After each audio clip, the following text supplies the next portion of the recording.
Hi, I'm Carl Azuz. As we get started on Tuesday's edition of CNN 10, members of the U.S. House of Representatives are preparing for a vote on a $1.9 trillion bill intended to stimulate the U.S. economy. The House first approved the bill in late February, and it passed in the Senate last weekend. But that chamber made changes to the legislation. For one thing, it eliminated the bill's increase in the federal minimum wage, as political experts expected.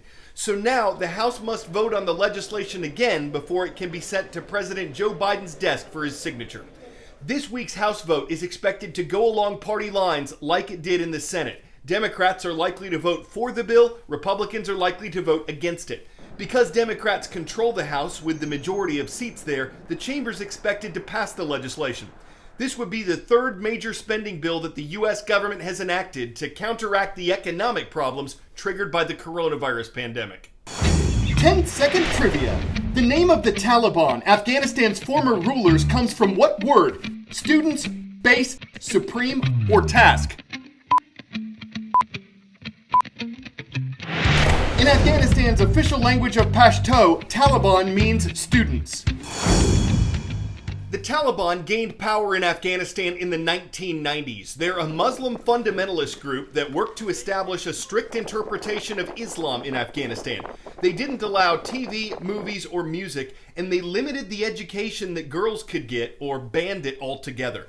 After the September 11th terrorist attacks in 2001, the United States led a group of other countries in removing the Taliban from power. The Taliban had allowed al-Qaeda terrorists to live and train in Afghanistan, and it refused to hand them over to America following the attacks. 20 years later, the Taliban remain a powerful force in the country, and scars remain from their rule in the 1990s. A game of cricket underway with a few onlookers resting on rocky ground. A peaceful scene at the foot of a mountain with towering cutouts where two Buddha statues once stood, now filled with scaffolding and rubble.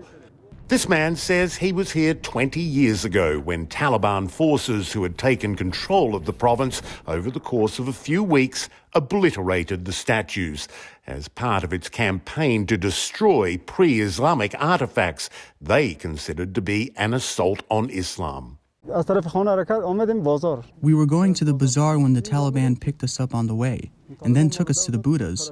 There were around 45 other people, and the Taliban forced us all to carry the explosives. They told us to leave when the task was done, and then they detonated the Buddhas, and dust filled the entire valley. The monuments had been part of the landscape of Bamiyan for about 1,500 years, surviving Genghis Khan and centuries of war. In March 2001, the Taliban relentlessly hacked away at them with tank fire and explosives until they were shattered. We realized that nothing was left but an empty frame and an identity that had been destroyed. My feeling was that we had a historical artifact that had been turned into such a miserable state. In the 2 decades since their destruction, some have tried to recreate the likenesses through technology. But to the people of Bamiyan, it is a towering loss of a piece of history, reduced to boulders, dust, and memories. We first reported on Linda Dowdy a year ago. She's a CNN hero who helps rescue harbor seals in Maine. She started her own conservation group after others she worked with closed down because they lost funding. Despite the shutdowns made when the coronavirus pandemic hit, Dowdy's organization expanded and it was allowed to stay open, keeping up its good work. Releasing a seal is really bittersweet. And as much as I'm excited to see that animal be released, it's also hard in the sense of seeing that animal now gone.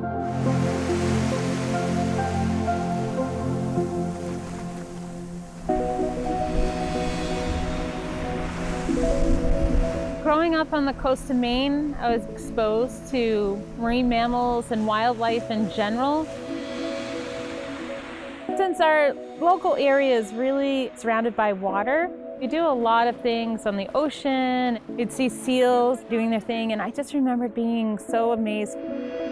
What I love about seals is they really look similar to dogs, and they also are really charismatic. It's really neat to see them in their natural environment, and they're very curious in general. These animals are special to me, so I ended up becoming a marine biologist. I would say the biggest threat to these animals is human impacts. We may have an animal that may have been entangled or hit by a boat or injured from a prop wound. With the increase in human activity on beaches, these animals don't get time to rest and regain their energy. Taking selfies with seals can actually cause a lot of stress and harm for that animal. When harbor seal pups are born, they stay with their mom for about 4 weeks. Mom usually goes off to forage for food and then come back again. If there's any human involvement, if there's people that are around that pup or pick up and move that pup, the mom may not come back.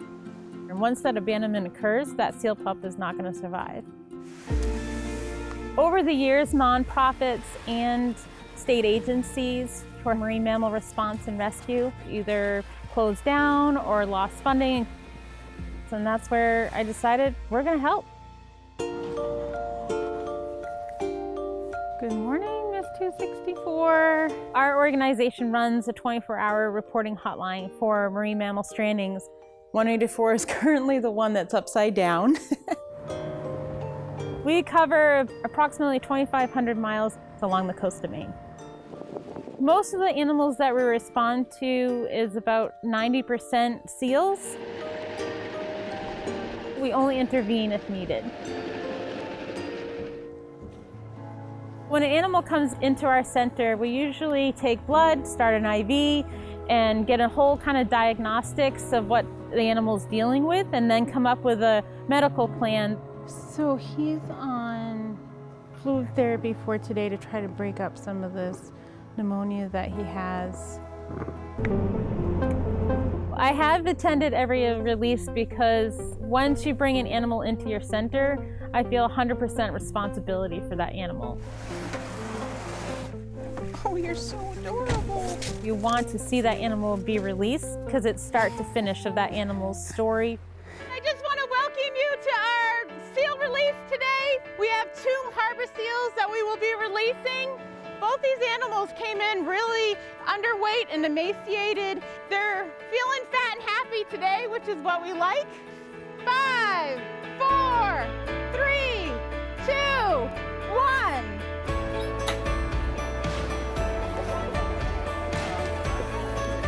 It's been now 20 years that I've been doing this, which seems like I just started yesterday. Aww. And the feeling has not changed for me. I love it now more than ever. I can't imagine there not being a place in the state of Maine for these animals to have a chance to be cared for. And I will do that as long as I can. Yay! I feel this intense responsibility to help these animals, and really this is what I was put on this earth to do.